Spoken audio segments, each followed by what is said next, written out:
Cricket ইতিহাসে যদি সবচেয়ে গেরা ঘাটতেরা এরকম কোন কোচ থাকে তাহলে এই যে ভারতের গৌতম গম্ভীর আছে।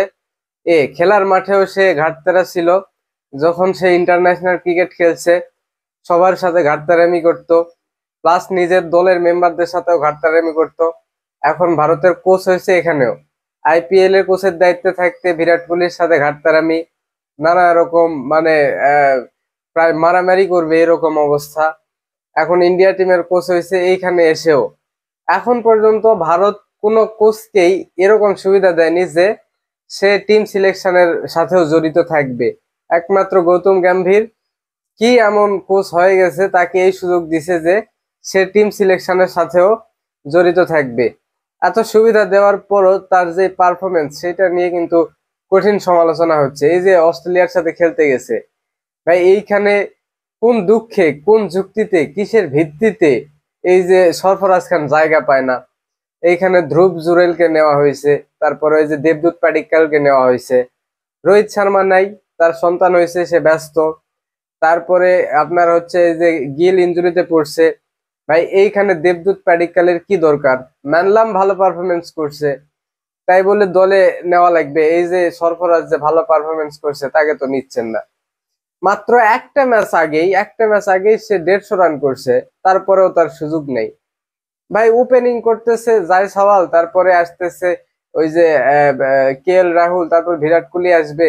ওইখানে দেবদূত পাডিক্কালের কোনো দরকার আছে? 4-5-এ ধ্রুব জুরেলকে খেলাবেন, 5-6 এই যে সরফরাজকে খেলাবেন, কাহিনী শেষ। ঘাটতারা এমন ঘাটতারা, তাকে তার পছন্দ না, তাকে সে নিবেই। আর কে এল রাহুল তাকে তো নিবেই। সে ধরেন তার প্রেমিকা, মানে ওই গৌতম গম্ভীরের মনে হয় প্রেমিকা হয়, ওই যে কে এল রাহুল ওকে নিবেই। আচ্ছা, নেক্সট, সমস্যা নাই। ভারত এমন একটা টিম বুঝছেন, মানে সবকিছু বাজার বাজার করা আছে, তারপরে গ্যাসের চুলা আছে, সবকিছু করা আছে, এমনকি তরকারিও কেটে দেওয়া আছে, শুধু রান্না করবে আর খাবে। এই কাজটা এই ঘাট তারা করতে পারতেছে না। মানে এ এসে মানে মানে অন্যের বাজার করা মানে বাজার করে রাখছে, এগুলো ওর পছন্দ না। ও নিজের মতো করে করতেছে, করে একদম মারাটা খাওয়াইতেছে ইন্ডিয়াকে, বুঝছেন? ওর নিজের পছন্দের যেগুলো প্লেয়ার আছে ওইগুলাকে আনতেছে আর ইন্ডিয়াকে মারা খাওয়াইতেছে। এই যে সামনে এই সিরিজটা যদি ইন্ডিয়া হারে তাইলে টেস্ট চ্যাম্পিয়নশিপের ফাইনালও কিন্তু খেলতে পারবে না। ওইদিকে যদি ওই যে সাউথ আফ্রিকার সাথে শ্রীলঙ্কা জিতে যায় তাহলে কিন্তু শ্রীলঙ্কা ওই ওই দিক থেকে কোয়ালিফাই করবে। তো মানে এমনিতে তাকে নিয়ে সমালোচনা হচ্ছে, তারপরও তার কোনো হুঁশজ্ঞানী নাই, তার ঘাট তার আমি যাই না। হয়তোবা এই সিরিজ যদি হারে তাইলে কিন্তু ওকে বাদ দিতে পারে কোচিং থেকে, বুঝছেন? এই যে এই অবস্থা নিয়ে ওই যে ধারাভাষ্যকার কি নাম, রবি শাস্ত্রী বলছিল যে আসলে ভারতীয় টিমের কোচ হওয়া এত সোজা না।